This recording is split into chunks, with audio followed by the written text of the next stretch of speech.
Here we have you throw a stone vertically upward from a bridge with an initial velocity of 64 feet per second. So we're throwing it up at first, which is why our velocity is positive. So we throw it up in the air off the bridge, and the bridge is at a height of 32 feet above the ground. The height of the stone in feet above the ground seconds after it's thrown is given by this s of t. So we want to remember that s of t is our position function. So if we plug in a t in here, our answer is just going to be how many feet it's traveled. So each derivative is going to have another unit. So let's, off to the side, just say what each function is going to be in. Position, it says that we are throwing at a height in feet above the ground, so position is in feet. If I plug in 4, that's going to be how many feet up in the air that the stone is after 4 seconds, because t is seconds and s is feet. And then when we take the derivative of position, we're going to get velocity. Now thinking back to exam 1, when we did derivatives, we got another unit because it was a rate of change. So velocity would be feet per second. It's how fast it's moving. Just remember, again, velocity can be negative. It's not like speed because it also tells you the direction. So if you get a negative velocity, that just means the stone has started falling down towards the ground on this one.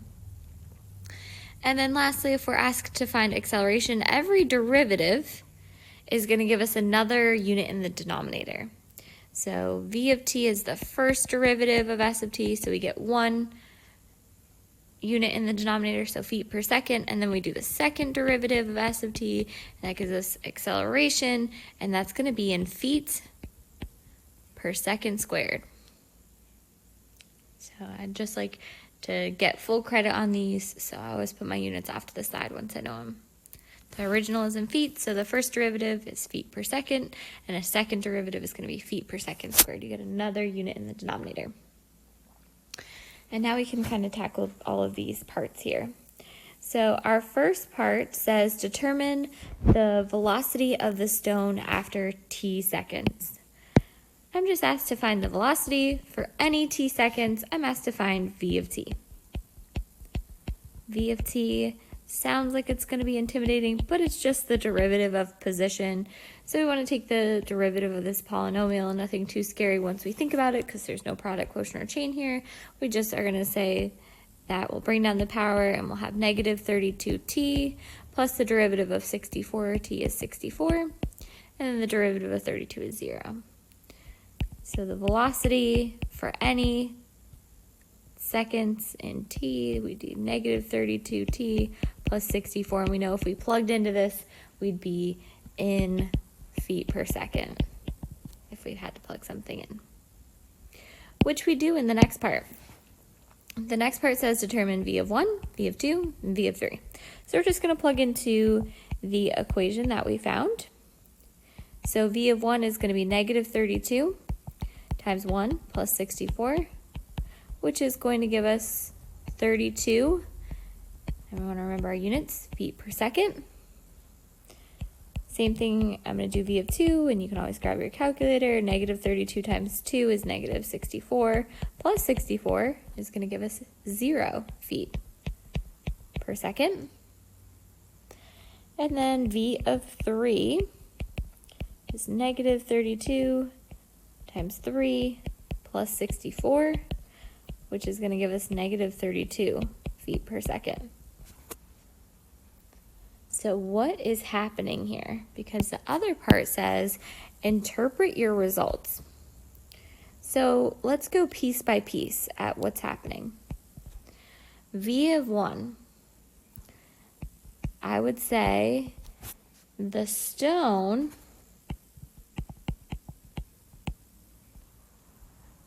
goes, what direction do you think? So we have a positive velocity, which could mean up or it could mean to the right.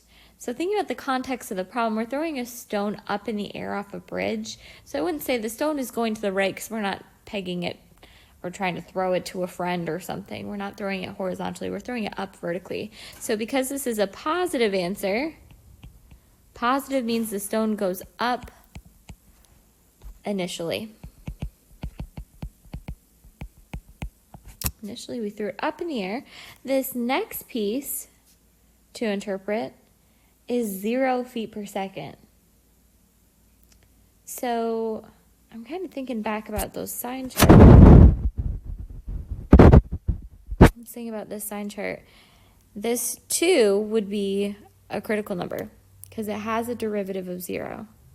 We plug in a number to the left of 2, we plug in 1, we get a positive answer. We plug in 3 to the right and we get a negative answer. So we've gone like this. So the stone goes up initially and then it's maxing out after 2 seconds. Our critical number goes from increasing to decreasing. We found a max. So the stone goes up initially, maxes out after 2 seconds.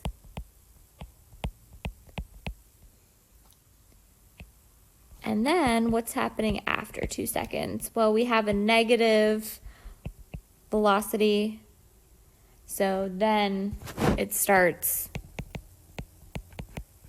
falling down.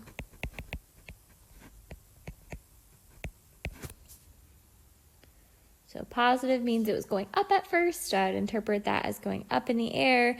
A 0 means it was a critical number, so either it was stationary, like we said, maybe a biker could be stationary, but a rock is probably not going to stay stationary in the air. It just hit its peak and then had to switch directions. If you want to go from a positive number to a negative number, you have to go through 0. Think about going on a number line. If you want to go from a positive to a negative, then you have to go through 0. All right. The next part says determine the acceleration after 3 seconds and interpret your results. So I want to find acceleration after 3 seconds. These problems get tricky because it looks like it's asking me to do one thing, but it's actually 2. I can't find the acceleration after 3 seconds until I've just at least found the acceleration function. So I first need to find a of t before I can find a of 3. And that gets people sometimes because you go to plug in a of 3 and you're like, I don't know how because there's no function. So let's find what that function would be. So we want to remember v of t up here was negative 32t plus 64. And the acceleration is the first derivative of velocity. So I just need to take the derivative of velocity, what we found above. Derivative of negative 32t is negative 32. And the derivative of 64 is 0. So a of t is simply negative 32. And we want to remember that this is going to be in feet per second squared when we plug into it. And it already asks us to plug in, we are asked to find a of 3. Let's see acceleration at 3 seconds. And it's going to be negative 32 feet per second squared because the acceleration for this one is a constant. So what we need to be able to understand from this is where is speed increasing? Another way of asking this same thing is where is it speeding up?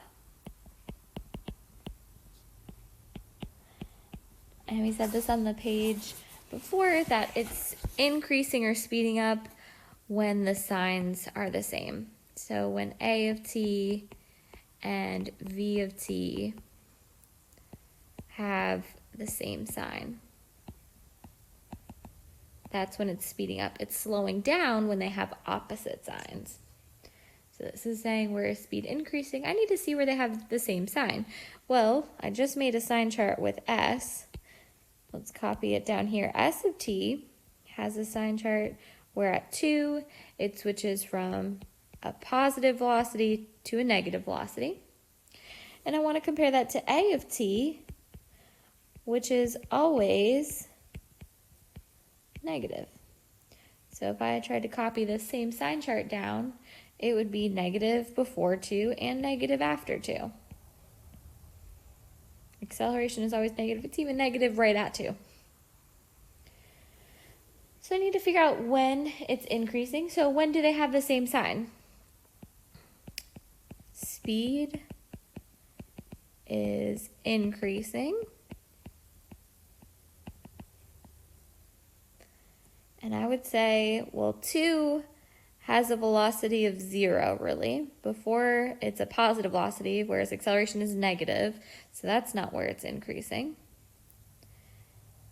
So it's after 2, anytime after 2. So we would say 2, and then what we're thinking about is an object. So normally we would say like 2 to infinity. From these sign charts, from 2 on after, it looks like they're both negative. But we're talking about a stone, and I've thrown a rock before in my life. It's not still falling to the ground. It is on the ground and it's stopped. So this is the same concept. It's not going to be 2 to infinity for the time. It's from 2 seconds until the stone hits the ground, which we could figure out where that is technically.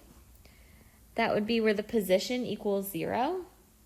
You could find by setting s of t equal to 0 and solving for the time. That's just more of an algebra problem to get that function up here equal to 0. But from 2 on, they have the same sign. So from 2 until the time it hits the ground, it's speeding up. It's falling down even faster. And this other interval over here, where they have opposite signs, we would say speed is decreasing or slowing down. Which makes sense. If you've thrown a rock up in the air, at first it feels like it's going to go fast, and you look at it and it's not really going up very fast because gravity's like, no, you go down. And then once it starts coming down, it goes down increasingly fast. So speed is increasing because gravity is pulling it down, and it's going to keep going down quicker and quicker. Whereas when you're throwing it up, you're working against gravity, so speed is not really increasing. It's getting slower and slower to the point where it maxes out and has to turn down. So look at some other real life examples with this as well.